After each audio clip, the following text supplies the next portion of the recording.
The night started like any other. I stepped through my apartment door, kicking off my shoes with a sigh of exhaustion. Work had drained me, and all I wanted was to curl up on the couch, eat something unhealthy, and forget about the world for a few hours. The soft hum of the refrigerator and the distant sound of cars passing outside were the only noises in my quiet sanctuary. But then my phone buzzed. I almost ignored it, assuming it was a work email or some promotional message, but something about the sender's name made my breath hitch. Uncle Marcus. He wasn't the kind of man who sent messages casually. He was a straight shooter, someone who only reached out when it truly mattered. My fingers trembled slightly as I swiped open the message. "You need to see this, Lena. I'm sorry." A chill ran down my spine. I frowned, rereading his words. What could he possibly mean? What was he sorry for? My pulse quickened as I noticed the attached video. The preview image showed familiar faces, people I had grown up with, people I loved. I hesitated for a second. Some part of me, maybe my gut instinct, whispered that whatever I was about to see would change everything. But I still pressed play. The video started at a family barbecue. I recognized the setting instantly. My aunt's backyard, the same place we had countless gatherings filled with laughter, grilled food, and warm summer air. The camera panned over the faces of my relatives, everyone chatting and drinking as if life was perfect. Then the screen focused on one person. Mia, my younger sister, the girl I had taken under my wing, the person I had sacrificed for. She was lounging in a chair, a drink in her hand, looking relaxed, too relaxed. Then I heard her voice. "Lena's too naive to ever kick me out," she said, rolling her eyes. "She just lets me live there rent-free like an idiot." A roar of laughter erupted around her. I couldn't breathe. My fingers tightened around my phone as my vision blurred. Mia smirked, taking another sip of her drink. Honestly, I don't know why she's so easy to manipulate. I tell her I'm struggling and she just eats it up. Free rent, free food. What more could I ask for? More laughter. My cousins, my aunts, even some of my uncles, all laughing, as if it was a joke, as if I was the punchline. My stomach twisted violently. My ears rang, drowning out the rest of the conversation. The words blurred together, but the meaning was still clear. They had all known. For 3 years I had believed Mia was struggling. I had given her a place to stay when she had nowhere else to go. I had helped her with job applications, paid her bills when she was short on cash, and defended her when others questioned why she wasn't standing on her own 2 feet, and the whole time she had been playing me. The video ended. The screen faded to black, but my mind replayed her words over and over. Lena's too naive, like an idiot. I sat frozen, my breath coming in short, shallow gasps. My throat was tight, burning with unshed tears. My fingers gripped the phone so tightly that my knuckles turned white. A heavy silence filled the room, suffocating me. I wasn't sure how long I sat there, maybe minutes, maybe hours. But one thing was certain, something inside me had just broken. Mia had betrayed me. My own flesh and blood had laughed at my kindness, ridiculed my generosity, and used me without a second thought. I had always believed that family meant loyalty, that no matter what, we had each other's backs, that no one in my family would ever truly hurt me, but I had been wrong. So wrong. A lump rose in my throat, but I swallowed it down. I refused to cry, not for her, not for them. Instead, something else took root inside me, cold, unwavering, fury. I inhaled sharply, forcing my emotions into a cage. I wouldn't confront Mia, not yet. If she thought I was too naive, I would let her believe that a little longer. She had no idea that the game she had been playing was about to end, and this time I would be the one holding all the cards. The morning after I watched the video, I woke up feeling different. The anger was still there. A quiet fire burning in my chest, but it wasn't consuming me. Instead, it fueled something sharper, determination. I wasn't going to lash out. I wasn't going to scream or throw accusations in Mia's face. No, that would be too easy for her. She'd twist it around, play the victim, maybe even shed a few fake tears to make me feel guilty. I wouldn't give her that chance. So, I smiled. I stepped into the kitchen and found Mia exactly where she always was, sitting at the counter in her worn-out hoodie, scrolling through her phone while munching on a piece of toast. She looked relaxed, comfortable, like someone who had no idea the ground beneath her was about to crumble. "Morning," I said, pouring myself a cup of coffee. She barely looked up. "Morning." I sat across from her, stirring a little too forcefully as I added sugar to my coffee. My hands wanted to shake from the anger bubbling just beneath my skin, but I forced myself to keep steady. "How's work going?" I asked casually. Mia shrugged, still fixated on her phone. "Ugh, exhausting. My boss is such a pain. I swear if I have to pick up another late shift, I might quit." I almost laughed. Quit? The same job she had been telling me didn't pay her enough? The same one she used as an excuse whenever she needed money? The nerve of her. "Yeah?" I said, keeping my voice neutral. "That sucks." She sighed dramatically and stretched. "I mean, it's whatever. It's not like I have to stress about rent or anything, right?" She grinned, oblivious. I smiled back. I wanted to break that grin right off her face. She had no idea that I had spent most of the night researching rental agreements, that I had reached out to a property management company, inquiring about the legal process of evicting someone, that I had already mapped out my plan, step by step, and she wasn't even aware that her time was running out. But for now, I played along. I let her finish breakfast, let her complain about work, let her scroll on her phone like she didn't have a single worry in the world. I responded with nods and fake interest, my stomach churning with every lie she told. And then I went to work, not my job, but my plan. For the next few days, I moved carefully. Every free moment I was preparing for what was to come. I read everything. I learned about tenant rights, eviction policies, legal loopholes. I made phone calls, asked questions, took notes. I refused to leave any room for error. Mia had taken advantage of my kindness for 3 years. She thought I was a pushover. She was wrong. At night, when the apartment was quiet, I sat at my desk drafting the documents I would soon hand her. I typed out a formal lease agreement, one that required rent, bills, and a strict set of rules. It was ironclad, professional, and completely fair. She wouldn't be able to talk her way out of it. I printed out 2 copies and set them neatly in a folder.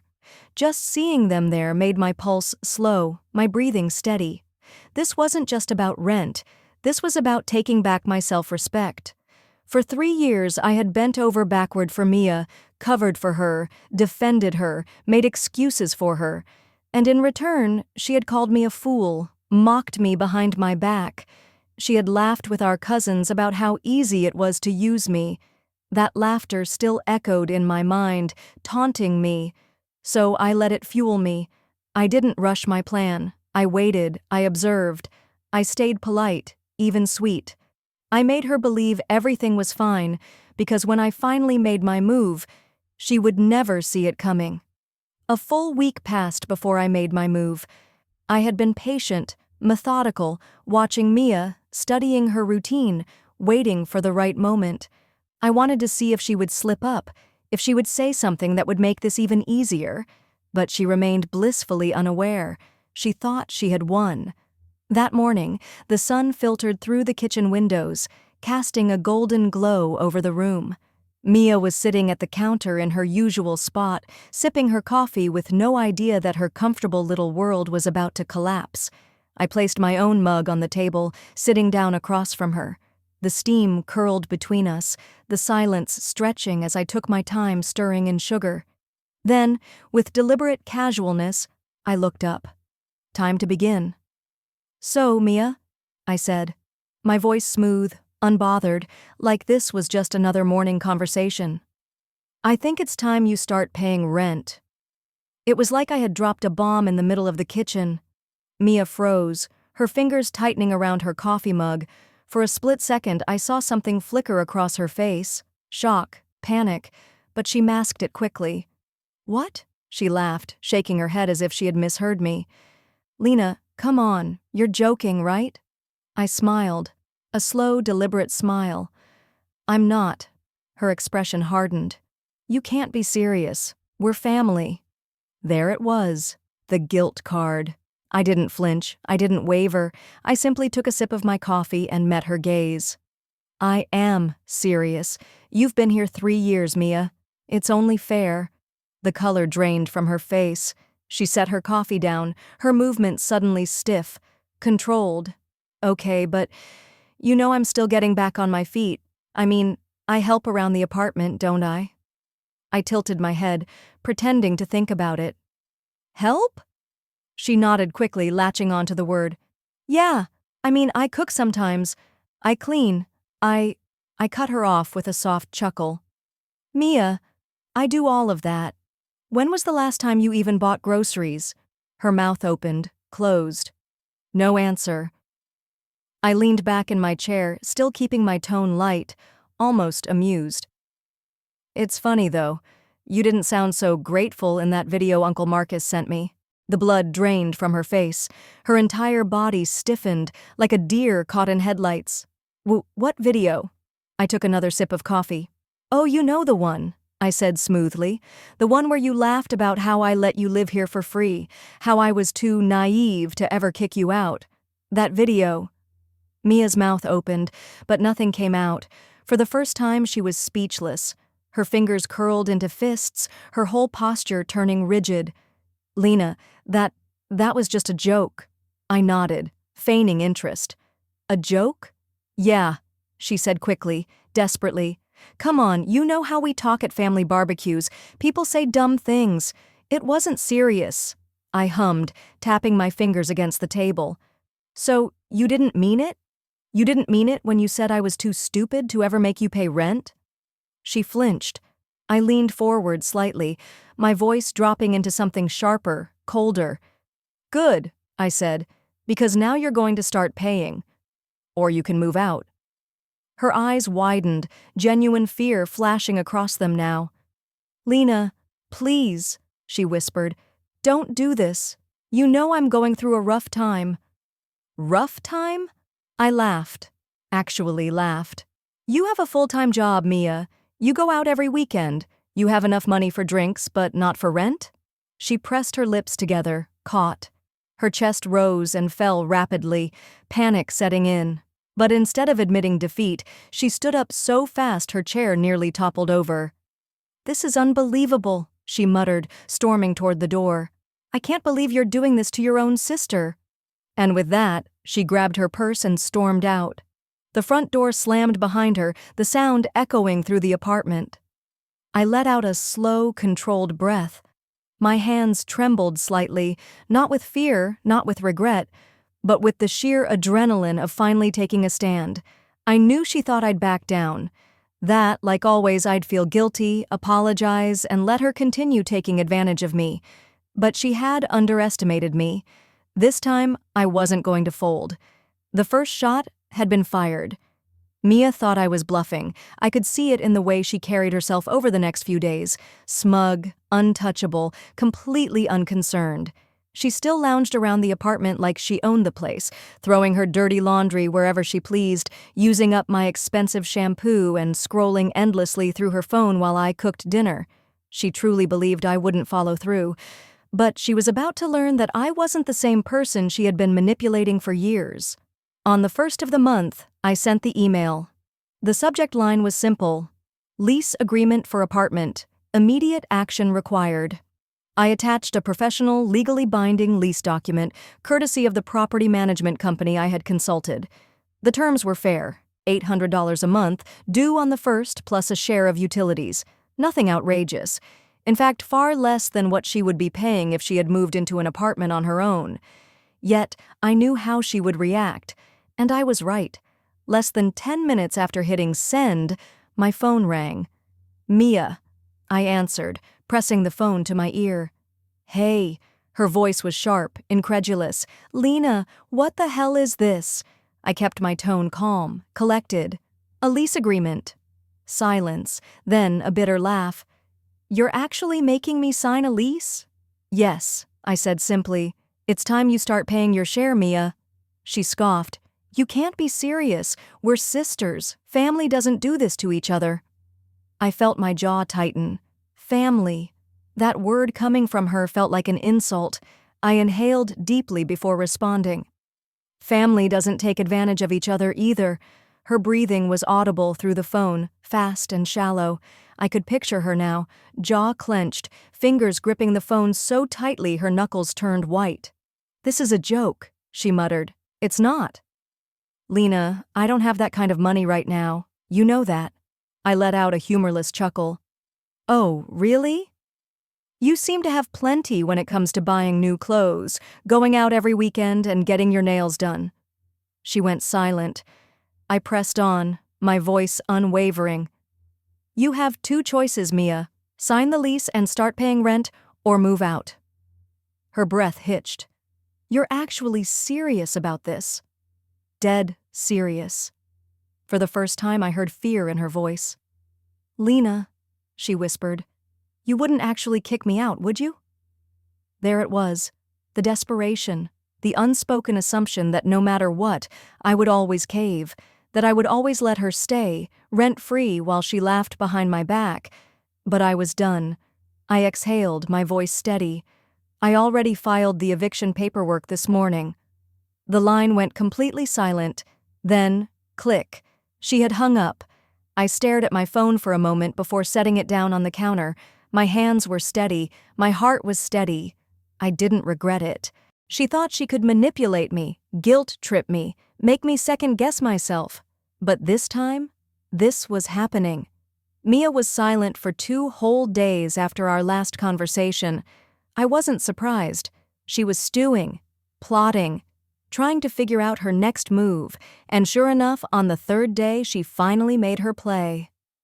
I was in the kitchen making coffee when she walked in. Her steps were slow, hesitant, completely different from the usual entitled, carefree way she carried herself. I could feel her watching me, but I didn't acknowledge her. I knew what was coming. She let out a dramatic sigh, her voice soft.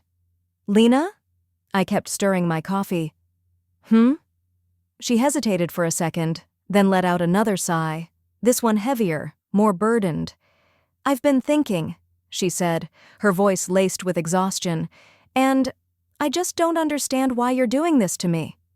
I didn't respond. "I mean," she continued, her tone shifting into something more vulnerable, pitiful, "you know I'm going through a tough time right now." I exhaled slowly, gripping my mug. And here it was. The guilt trip. She took my silence as encouragement and pressed on. "You know how hard it's been for me lately," she said, stepping closer. "Finding a good job is tough, and I'm still trying to figure things out. You've always been the responsible one, the strong one. I wish I could be like you." The flattery tactic. I took a slow sip of my coffee, letting her squirm in the silence. She sighed again, her voice turning fragile. "I just don't understand, Lena. We're sisters. How can you do this to me?" I finally looked up. Her eyes were already glassy, her lips slightly trembling. She was playing the part of the helpless little sister perfectly, but I wasn't buying it. I set my mug down, leveling her with a calm, measured stare. "Mia," I said, my voice unwavering, "I saw the video." The color drained from her face. I watched as she blinked rapidly, her lips parting, scrambling for a defense. What video?" she whispered. I tilted my head. "Don't play dumb. You know exactly which video." She swallowed hard. "Lena, it was just—" I cut her off. "A joke? Something taken out of context?" I leaned forward slightly, keeping my voice even. "You called me an idiot, Mia. You laughed about how I was too naive to ever kick you out. So tell me, was that just part of the joke too?" She looked trapped. For the first time, I saw genuine panic in her eyes. I continued, my voice sharp but controlled. "You've been lying to me for years. You have a good job. You go out every weekend. You can afford rent, but you chose to live here for free because you thought I was too weak to stand up for myself." She inhaled sharply. "That's not true," she whispered. I raised an eyebrow. "Isn't it?" She had no answer. The silence between us stretched, heavy and suffocating. And then her mask cracked, her lips wobbled, and her voice turned small. "Lena, I didn't mean to hurt you." I let out a soft, humorless laugh. You didn't mean to get caught. Tears welled in her eyes, but I felt nothing. For years, I had been the one feeling guilty, the one questioning myself, the one bending over backward to make sure she was okay, while she had been laughing behind my back. Not anymore. I straightened my posture, my voice firm. I gave you a choice, Mia. Pay rent or move out. What's it going to be? She stared at me, her breathing shaky. For the first time in her life, she realized something. I wasn't the pushover she thought I was. The silence in the apartment was deafening. For days, Mia was nowhere to be found. No texts, no calls, nothing. It was almost as if she had vanished from my life, and honestly, I didn't miss her. For the first time in years, my home felt peaceful. No dirty dishes left in the sink for me to clean. No passive-aggressive sighs when I asked her to pick up after herself. No more hearing her loud laughter on the phone while she gossiped about people, including me. But I knew this wasn't over. Mia wasn't the type to back down quietly. She returned 5 days later. I was in the kitchen, sorting through my mail, when I heard the sound of the front door unlocking. I didn't even look up. She stepped inside, her heels clicking against the floor, and tossed her bag onto the couch like she still owned the place. I hope you're happy, she muttered under her breath. I kept flipping through my mail. You're back. She scoffed. Yeah, needed to grab some stuff. Not that you seem to care. I finally looked at her. She was tired. Dark circles under her eyes, hair messily tied back. Not her usual confident, untouchable self. Good. I pointed to the counter. You might want to check that before you get too comfortable. She frowned, stepping closer, and then she saw it. The envelope. The eviction notice. Her entire body tensed. What the hell is this? I watched her with unreadable eyes. It's official now. She ripped open the envelope, her eyes scanning the paper so fast she probably wasn't even absorbing the words. Her hands started shaking. Lena, she whispered, looking up at me. Her voice was fragile, broken. Yeah? Her lower lip trembled. Real tears. You're really doing this? She asked, her voice cracking. After everything? Something in my chest ached. I wasn't heartless. Mia was still my sister. No matter how much she had hurt me, a part of me still wanted to protect her. But then I remembered the video. I remembered her smirking, rolling her eyes, laughing as she called me an idiot. I remembered the years of emotional exhaustion, the manipulation, the way she always expected me to clean up her messes. I took a deep breath. Yes, Mia, I said, my voice steady. I'm done being taken advantage of.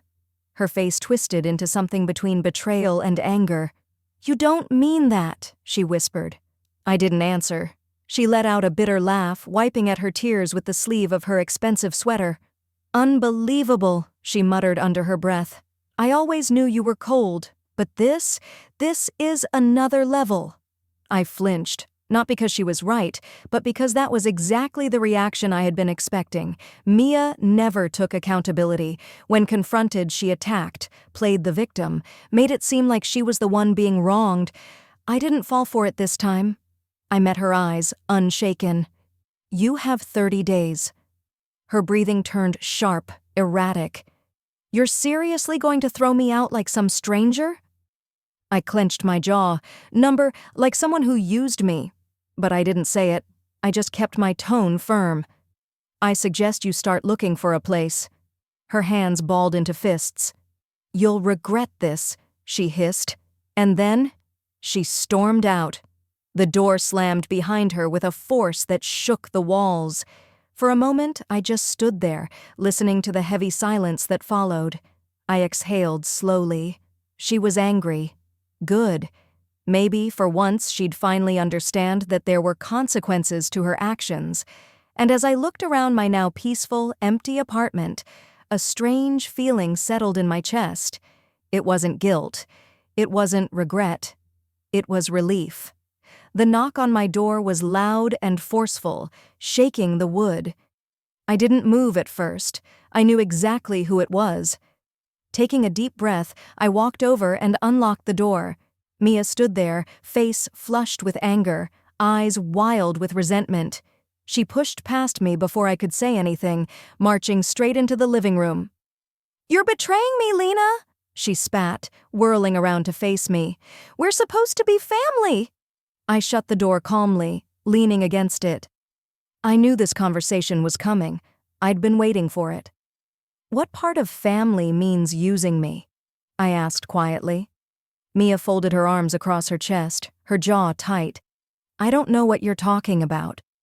I let out a small, humorless laugh. "You do. You know exactly what I'm talking about." Her expression flickered, just for a second. Fear, guilt. Then, just as quickly, she masked it with irritation.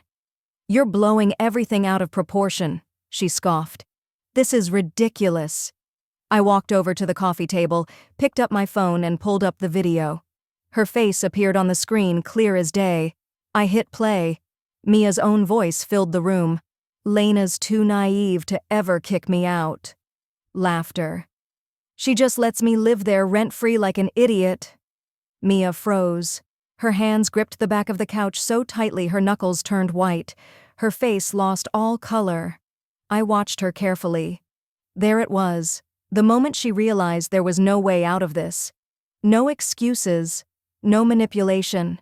Nothing could erase the truth now. I let the video finish, then locked my phone and placed it back on the table. The silence stretched between us like a knife's edge. For once, Mia was speechless. I took a slow step forward. My voice was steady but sharp. "Family doesn't lie to each other, Mia. Family doesn't mock each other behind their backs." Her lips parted slightly, but no words came out. I tilted my head, studying her. "Did you really think I wouldn't find out? That no one would ever tell me?" She finally snapped out of it, shaking her head violently. "It was just a joke," she blurted, voice strained. "Lena, come on. You're taking this way too seriously." I let out a breath, a deep, tired breath. "A joke?" I repeated. "So you were just joking when you made fun of me in front of our entire family? When you laughed about how stupid I was for letting you live here?" Mia swallowed hard. I don't know. We were drinking, it was a stupid conversation. I didn't mean it like that." I clenched my jaw. Lies. All she ever did was lie. "I gave you everything," I said, voice quiet but filled with hurt. "I let you stay here when you had nowhere else to go. I defended you. I paid for everything, and the whole time you were just laughing at me." Mia shifted uncomfortably. "It wasn't like that," she whispered. I took another step forward. "Then tell me, Mia, what was it like?" She had nothing. For the first time, she couldn't twist the story, couldn't turn it around on me, couldn't guilt trip or manipulate her way out. She knew I had finally seen through her. I crossed my arms. "Say something." Mia lowered her gaze. She opened her mouth, but no words came out. I waited. I waited for her to apologize, to admit what she had done, to show any sign of remorse. But she just stood there, silent, small, and exposed.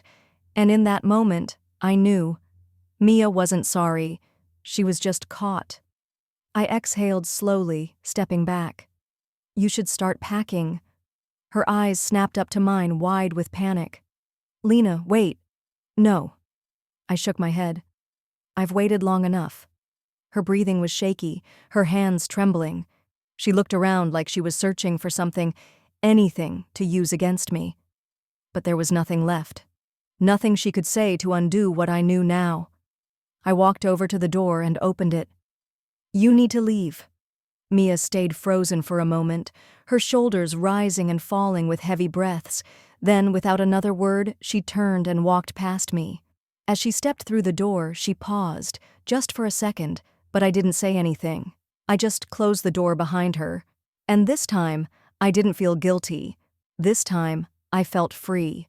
Mia didn't start packing right away.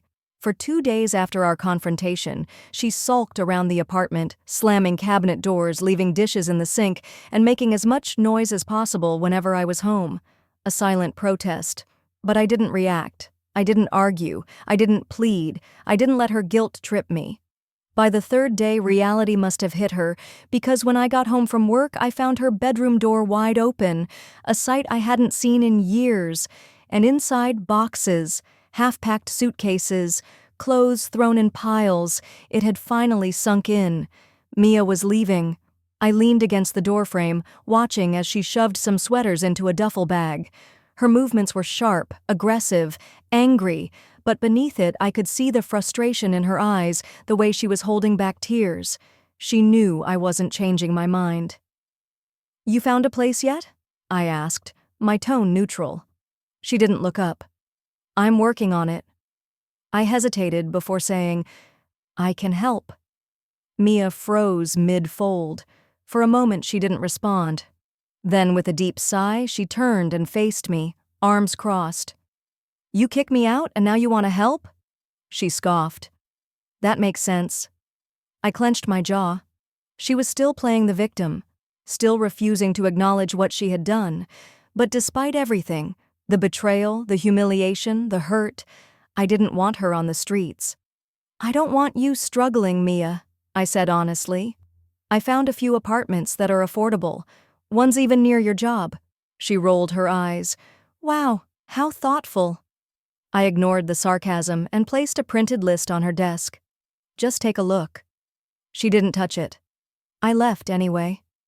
The last box, 2 days later, Mia finally finished packing. The apartment felt different, lighter, emptier, quieter. I stood by the door as she carried out her last box, her expression unreadable. I expected her to say something, anything, maybe one last insult or some final attempt to guilt-trip me. Instead, she just shook her head. "I can't believe you're doing this to me," she muttered. I exhaled, gripping the doorknob tighter. "You did this to yourself, Mia." Her lips pressed together, but she didn't argue. Maybe, deep down, she knew it was true. For a second, just a second, I thought I saw regret flicker in her eyes, or maybe it was just resentment. Either way, she turned and walked out. I didn't stop her. I didn't say goodbye. I just watched her leave, feeling a strange mix of relief and sadness. I knew things between us would never be the same. But for the first time, I also knew I had done the right thing. The first morning without Mia was strange.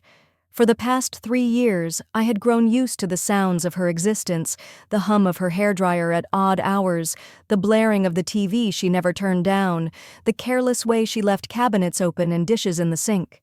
Now the apartment felt empty, quieter, calmer.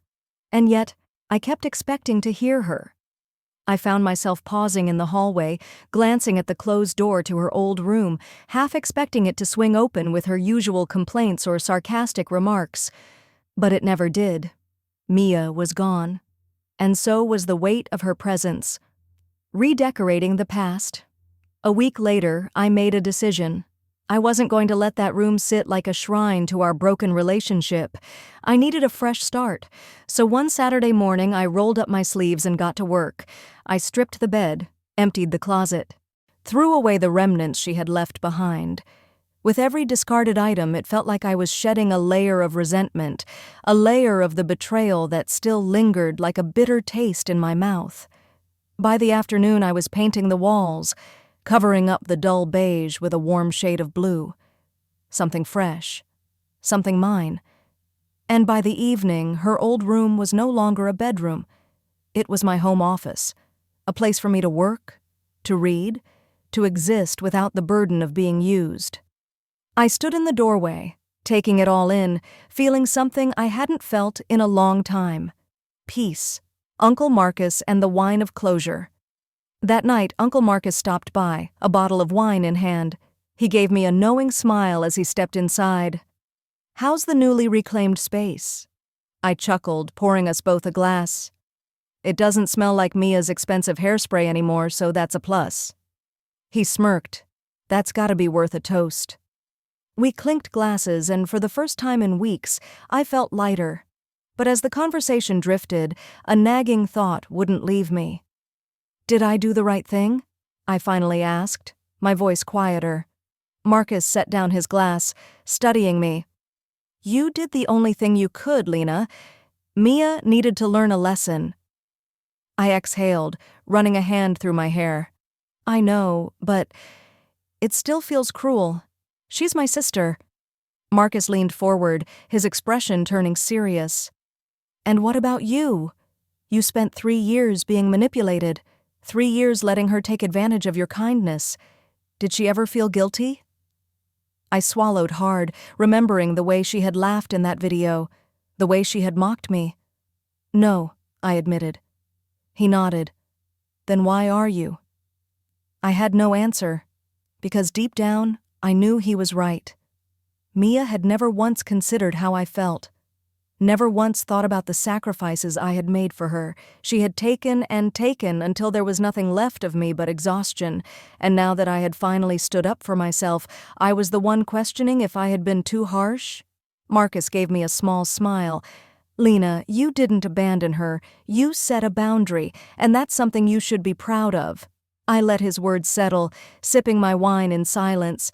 For the first time, the guilt didn't feel so heavy. Maybe I hadn't been cruel. Maybe I had just chosen myself for once. It had been months since Mia left, months since my home became mine again, since the suffocating weight of resentment had started to fade, replaced by something I never expected: clarity. At first, I had wondered if I'd made the right decision, if I had been too harsh, if I should have given her more time. But as the days turned into weeks, and the weeks stretched into months, I began to understand something crucial. I had spent too long prioritizing someone who never prioritized me, and the more time that passed, the lighter I felt. The unexpected message. It was a rainy Sunday afternoon when my phone buzzed, a name I hadn't seen in a while: Mia. For a second, I just stared at the screen, my heart a strange mix of emotions: hesitation, curiosity, wariness. Finally, I opened the text. Mia, can we talk? That was it. No preamble, no excuses, just a simple request. My fingers hovered over the keyboard. I could ignore it. I could pretend I never saw it, but instead, I found myself typing, okay. The coffee shop confrontation. We met at a small coffee shop downtown, a neutral place, a place without history. When I arrived, Mia was already there, sitting at a corner table, her fingers nervously drumming against the ceramic mug in front of her. She looked different. Not physically. She was still the same Mia, with her perfectly styled hair and expensive nails, but there was something in her expression that I hadn't seen in years: uncertainty. She looked up as I approached, her lips pressing into a thin, nervous smile. Hey, she said softly. I sat down across from her, my stomach tight. Hey. For a moment there was only silence. Then finally she exhaled. Lena, I was wrong. Her voice was quiet, but firm. I took advantage of you. I used you, and I told myself it was okay because we were family. But it wasn't okay. I hurt you, and I'm really sorry. The words hit me harder than I expected. I had spent months resenting her, imagining what I would say if she ever admitted it. And now that she had, I didn't know how to respond. The weight of the past. I stared down at my untouched coffee, my fingers tracing the rim of the cup. I don't think you understand how much that video broke me, Mia, I said, my voice steady but raw. Hearing you laugh about me, hearing our family laugh about me. She flinched. I know, she whispered. I was awful. I let out a slow breath. For years I told myself I was helping you, that I was being a good sister. But all that time you were just... My throat tightened. You were playing me. Mia swallowed hard, guilt flashing across her face. I was selfish, she admitted. I convinced myself that you owed me, because you always had everything together, and She sighed. I don't know, Lena. I was just a mess, and instead of fixing my life, I leaned on you until you had nothing left to give. Hearing her say it, really say it, made something inside me shift. For so long, I had wanted this moment, an acknowledgement, a confession, and now, sitting across from her, watching her struggle to find the right words, I realized something. She meant it. She wasn't just saying it to get back in my good graces. She wasn't trying to manipulate me this time. She was owning it. Unfinished business. So what now? I asked, finally meeting her eyes. Mia hesitated. I don't know, she admitted. I don't expect you to forgive me overnight. I don't even know if you'll ever fully forgive me, but I wanted to say it. I wanted to take responsibility for it. I studied her, searching for the sister I had once trusted. For years, Mia had been someone I loved but didn't like. But now? Now, I wasn't sure where we stood. But for the first time, there was a sliver of hope. Hope that maybe, someday, we could rebuild what had been broken. Not by falling back into old habits, not by pretending everything was fine, but by learning to be sisters again, on equal terms. This time, I wouldn't be the one carrying all the weight. This time, it had to be different. And maybe, just maybe, it could be.